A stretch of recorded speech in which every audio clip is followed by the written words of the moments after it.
రక్తదానం చేయడం వలన ప్రాణాపాయ స్థితిలో ఉన్న వారికి పునర్జన్మను ఇచ్చిన వారవుతామని, రక్తదానం దాతృత్వంతో కూడిన మంచి సేవా కార్యక్రమమని రాష్ట్ర పర్యాటక, సాంస్కృతిక, సినిమాటోగ్రఫీ శాఖ మంత్రి కందుల దుర్గేష్ పేర్కొన్నారు. నిడదవోలు సామాజిక ప్రభుత్వ ఆసుపత్రిలో మంత్రి కందుల దుర్గేష్ స్థానిక నాయకులు, వైద్యులతో కలిసి రక్తదాన శిబిరాన్ని ప్రారంభించారు. ఈ సందర్భంగా మంత్రి కందుల దుర్గేష్ మాట్లాడుతూ, రక్తదానం ప్రాణదానంతో సమానమని, మరొకరి జీవితంలో వెలుగునిస్తోందన్నారు. రక్తదానం చేయడం వల్ల ఆ వ్యక్తి ఆరోగ్యంగా ఉండడంతో పాటు ప్రమాదకర పరిస్థితిలో మరొకరికి ప్రాణదానం చేసిన వారవుతారు.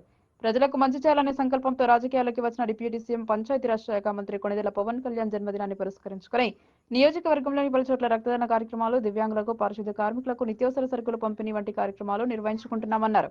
ఈ సందర్భంగా నిడదవోలు నియోజకవర్గం, ఉండ్రాజవరం మండలం, వెలువెన్నో, పెరవలి మండలం, కాకరపర్రు ప్రభుత్వ పాఠశాలలో, నిడదవోలు పట్టణం గణేష్ చౌక్ నందు ఏర్పాటు చేసిన కార్యక్రమాల్లో పాల్గొని పారిశుద్ధ్య కార్మికులకు, దివ్యాంగులకు బట్టలు పంపిణీ చేయడం జరిగిందన్నారు. అదేవిధంగా పెరవలి గ్రామం, నిడదవోలు పట్టణంలో మెడికల్ క్యాంప్ ను ప్రారంభించుకున్నామని, పర్యావరణ పరిరక్షణలో భాగంగా మొక్కలు నాటే కార్యక్రమంలో పాల్గొనడం జరిగిందని మంత్రి కందుల దుర్గేష్ పాల్గొన్నారు. ఈ సందర్భంగా రక్తదానం చేసిన వారికి సర్టిఫికెట్లను మంత్రి దుర్గేష్ అందజేశారు. ఈ కార్యక్రమంలో మాజీ శాసనసభ్యులు బురుగుపల్లి శేషారావు, స్థానిక నాయకులు తదితరులు పాల్గొన్నారు. ఇంకా ఈ కార్యక్రమంలో రంగ రమేష్, ఇమానుయేలు, పొల్నాటి బాబి, వెలగం సూర్యారావు, తాతపుడి బాలస్వామి, నేకురి శ్రేణు, పెద్ద ఎత్తున కూటమి నేతలు మరియు పార్టీ నాయకులు మరియు శ్రేణులు పాల్గొన్నారు. ఇక్కడికి విచ్చేసినటువంటి 50 మంది నాయకులకి అన్నిటికంటే మించి ఎంతో ఇబ్బందుల్లో ఉన్నప్పటికీ కూడా, మొన్న వరదలు వచ్చి గ్రామాలన్నీ కూడా ఇబ్బందుల్లో పడినప్పుడు చాలా ఇబ్బంది పడి వాటి నుంచి బయటపడడానికి ఎంతగానో దేవాది దేవుడిని ప్రార్థించారు. మీరు మంచి జరగాలని కోరుకున్నారు. అటువంటి సమయంలో ప్రభుత్వం కొంత సహాయం చేసినప్పటికీ కూడా, రైతాంగానికి ఇన్పుట్ సబ్సిడీ లాంటి సహాయాన్ని అందించినప్పటికీ కూడా, ఇంకా ఏదో మీకు చేయాలనేటువంటి ఆలోచనతోటి బాలస్వామి గారితోనూ, వెలగాని సూర్యారావు గారితో మాట్లాడినప్పుడు సోషల్ సర్వీస్ సెంటర్, నాకు కూడా తెలుసు బాగా, మా బ్రదర్కి అయితే బాగా తెలుసు, మా అన్నగారికి, సోషల్ సర్వీస్ సెంటర్ని ఏలూరులో ఉంది. అది కథోలిక పీఠం అంటారు. ఆ కథోలిక పీఠం నుంచి కొంత సహాయం తీసుకురావాల్సినటువంటి మాట బాలస్వామి గారు చెప్పినప్పుడు వారు నన్ను చెప్పారు, నాకు ఒక లెటర్ రాస్తే రెస్పాండ్ అవుతారు అనేటువంటి మాట. దాని ప్రకారంగా ఒక లేఖని నేను రాసి సోషల్ సర్వీస్ సెంటర్ వారికి, అక్కడ హెడ్ ఎవరైతున్నారో వారికి రాశాను. దాన్ని ఆ లేఖ చూసిన వెంటనే వారు మన ఇమాన్యుయల్ గారితో మాట్లాడి, వారిద్దరూ కలిసి వెంటనే మేము కూడా సహకారం అందిస్తాం, ఎవరైతే కష్టాల్లో ఉన్నారో వారికి సహాయం అందించడమే ఈ కథోలిక పీఠం యొక్క ధ్యేయం అనేటువంటి మాటతోటి వారు వెంటనే స్పందించి ఇవాళ రమారమి 1000 నిత్యావసర వస్తువులకు సంబంధించిన 1000 ప్యాకెట్లు 1000 కుటుంబాల వారికి ఇవ్వడానికి వారు ముందుకు వచ్చినందుకు ముందుగా దైవజనులు ఇమాన్యుయల్ గారికి, వారి హెడ్ గారికి కూడా ప్రత్యేకమైనటువంటి ధన్యవాదాలు, కృతజ్ఞతలు తెలియజేస్తా ఉన్నాను. ప్రభుత్వం అనేక కార్యక్రమాలు చేపడతా ఉంది.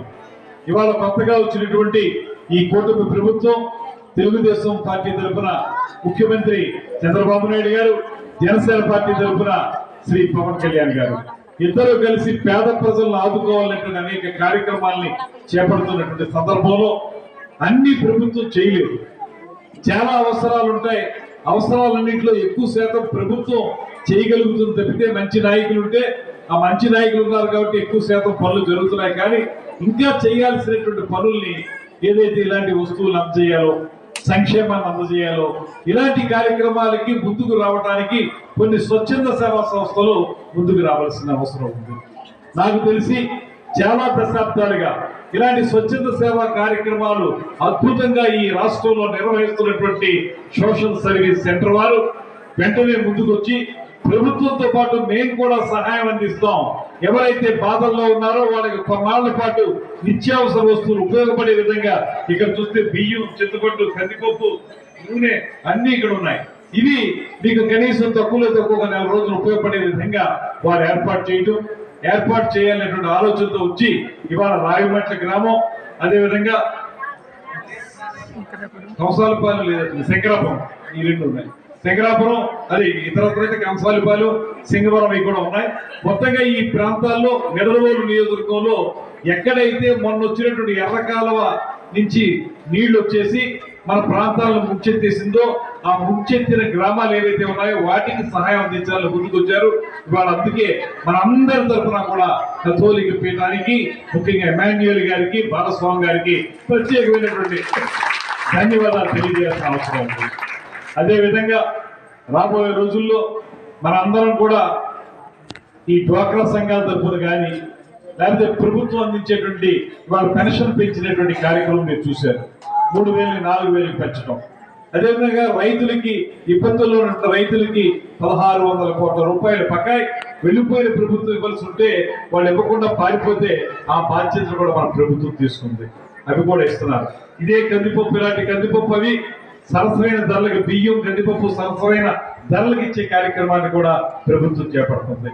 ఇలాగ ఇవాళ మీ సంక్షేమం గురించి ఆలోచించేటువంటి మేము ఖచ్చితంగా మీకు ఏ అవసరం ఉన్నా ప్రభుత్వంతో పాటు ఇలాంటి వదాన్యుల్ని, ఎవరైతే వితరణశీలత్వం ఉందో, ఎవరైతే సమాజానికి సేవ చేయాలనేటువంటి ఆలోచనతో చేస్తారు.